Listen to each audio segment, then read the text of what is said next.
it was a little over comics and people from New York saying that when the Knicks won the NBA championship, this was like a good 9/11. And I was like, maybe for you guys in New York, but the rest of America was going, F that team. I was tired of it. By the end of it, I was like, I don't give a shit who wins this thing. Just be done with it. The problem is the NBA is losing so much stinking money right now. With New York being the largest market in the country, they're just trying to sell advertising. Yeah. A lot of those broadcasters are from New York, and a lot of them out of those news stations, like the Mecca hasn't been great at basketball since the 70s. So it just felt like they just needed a storyline. And unfortunately, that storyline was 9/11. They're like, yo, Nixon 5, never forget. There's times where I think that there's people from Los Angeles and from New York that forget that there's other people in the rest of the country. Yo, 100%. And also, like, being from Chicago or the area, I'm always going to be a Bulls fan. So, because when I came out to LA, the amount of unsolicited conversations I was involved in with against my will about, Kobe's better than Michael, right? I mean, everyone, when they found out I was from Chicago, Oh, sure. that was, you couldn't leave a room. It was like, I would just Irish goodbye when I met people, or I would never tell them where I was from. The amount of people that were going on and on and on about it. So it made me think like, f it, I'm not, I became a Clippers season ticket holder. Yeah. They should do that with comedy.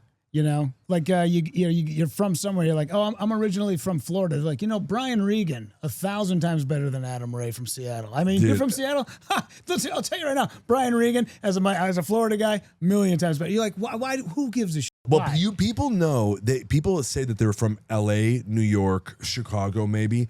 But it's like, unless it's like Burt Kreischer, Daniel Tosh, there's a lot of comics from Florida, but you never hear about it because they consider themselves like LA or New York guys. New York, I mean, yeah. those guys I'm saying separately are very proud, Floridians. But it's like, they're, maybe David Spade's super proud to be from Arizona, but it's like people just are like, yeah, I'm an LA comic, I'm a New York comic, instead of like, no, I'm Topeka, Kansas, bro. Yeah. You got to be like top 20 market.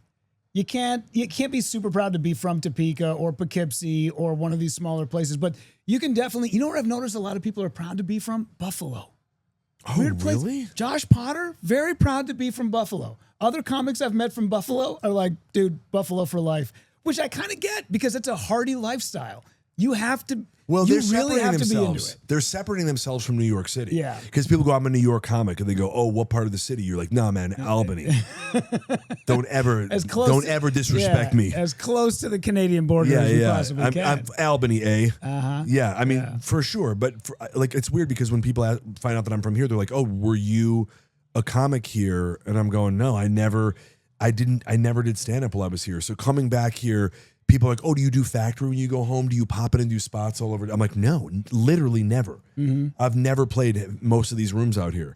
And so like, that's why when you asked me at the beginning, like, how does it feel to be home? It's like, the only thing I knew about Rosemont is the Rosemont Horizon, where I saw Chicago, the band, play when I was in high school. Yeah. There's an arena over here. I never spent a moment in Rosemont growing up unless I was flying into O'Hare. Well, the other aspect of it is people will claim where they're from and give the most credit to the places that gives them the biggest pop.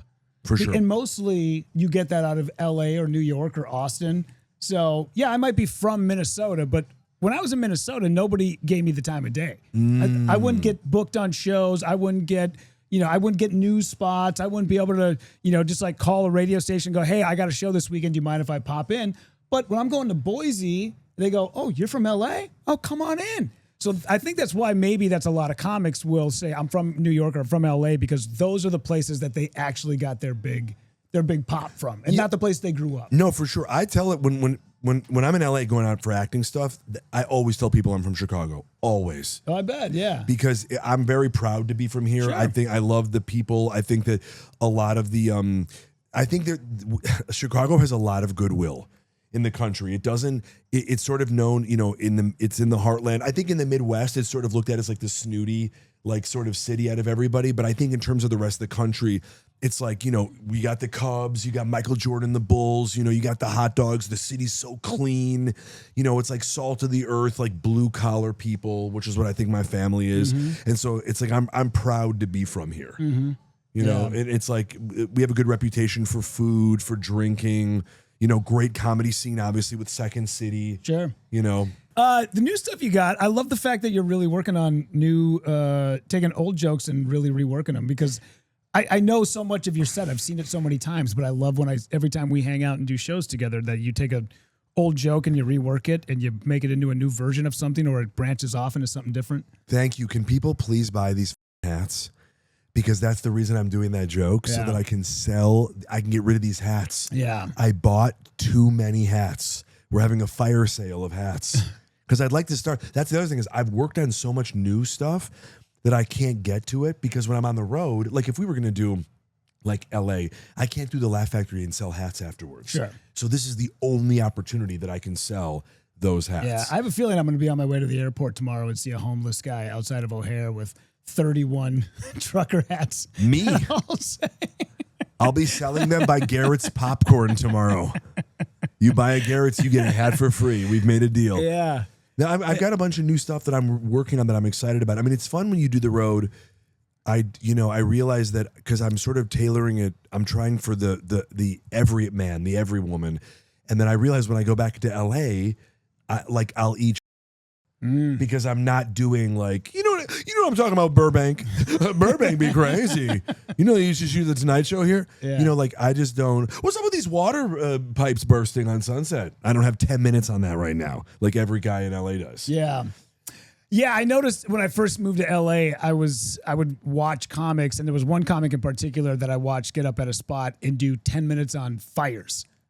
Oh, I'm yeah. like all the fires that were like the Malibu fires and the Palisade fires.